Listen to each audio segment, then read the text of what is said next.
Biden uses good cop, bad cop against the GOP's debt ceiling extortion. While MAGA Republicans attempted to hold the country hostage to demands for unfeasible and unpopular cuts that would savage everything from health care to border enforcement to veterans' benefits, President Biden swore up and down there would be no negotiations over the debt ceiling. Now, with no debt ceiling hike locked in, White House representatives are negotiating with House Speaker Kevin McCarthy's aides. The media were quick to pounce, awarding McCarthy a political win. The New York Times intoned, Speaker Kevin McCarthy got what he wanted out of Tuesday's debt limit talks at the White House, the chance to go one-on-one against President Biden. But that take misses the full picture. As negotiations continued, a group of House Democrats got the ball rolling on a discharge petition to bring a clean debt ceiling bill to the floor, and several Senate Democrats implored Biden to use the 14th Amendment to bypass Republicans and protect the full faith and credit of the United States. Did Biden lose the high ground? Are reckless Republicans who endangered the economy getting away with their reprehensible stunt? For starters, Biden never said he wouldn't negotiate with Republicans. He never said a debt ceiling bill had to pass before negotiations commenced. For months, he said that he would not negotiate over the debt ceiling but he would talk about spending cuts.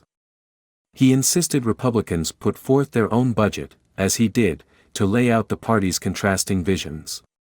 Only when McCarthy brought up and passed a spending bill did the president agree to serious negotiations. The White House insists Republicans move toward the president in finally passing a spending plan. The president's aides pointed to a similar negotiation in 2011 for simultaneous budget negotiations before the debt ceiling was finally raised. Certainly, the White House did flush out Republicans, although the latter voted on a spending plan, not a complete budget, which would have demonstrated the full extent of the GOP's fiscal irresponsibility.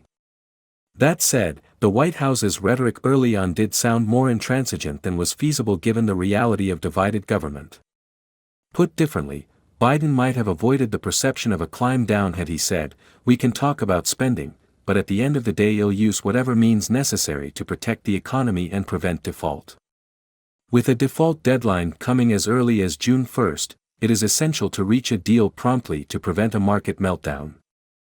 In a New York Times op-ed, Lawrence H. Tribe cogently argued the 14th Amendment approach is valid. He wrote, "The right question is whether Congress, after passing the spending bills that created these debts in the first place, can invoke an arbitrary dollar limit to force the president and his administration to do its bidding." He answered, "There is only one right answer to that question, and it is no."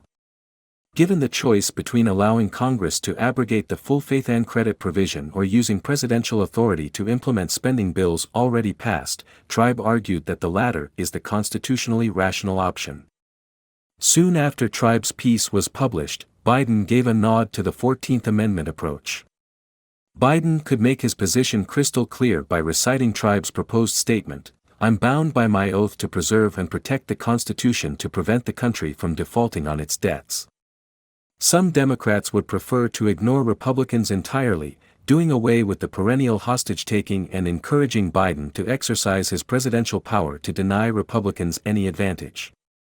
That, however, includes significant risks, including the loss of support among the usual suspects, notably Senators Joe Manchin III, Democrat West Virginia, and Kyrsten Sinema, Independent Arizona. White House aides point out that a legal challenge over the 14th Amendment would be inevitable, and while the legal battle played out, the markets would be in turmoil. Indeed, the White House detected some troubling movement in the bond markets recently, though that calmed down once reports of constructive negotiations emerged. The true test will come if and when a default deal materializes. If Biden avoids making cuts, essentially agreeing to a continuing resolution for the remainder of his term with some window dressing, example coronavirus funds claw back, but no implementation of counterproductive work requirements for benefit programs, it would amount to a huge win for the president and for Democrats. A bipartisan deal that leaves his agenda in place and puts to bed the default issue for the remainder of his term would give him the best outcome, given that Republicans do, after all, control the House. If, however, deal included, for example, those untenable work requirements or rolled back aspects of the Inflation Reduction Act, a Democratic backlash would surely ensue, risking the default Biden had hoped to avoid. Biden benefits from playing good cop, bad cop. While his emissaries talk to Republicans, who now understand their outlandish budget cuts aren't happening, a discharge position, a proposal to invoke the 14th Amendment and pressure the 18 Republicans from districts Biden won in 2020 can ensure that Biden need not give away much. That gives him the best chance to avoid imperiling a stunning economic recovery or rewarding Republicans for their temper tantrum.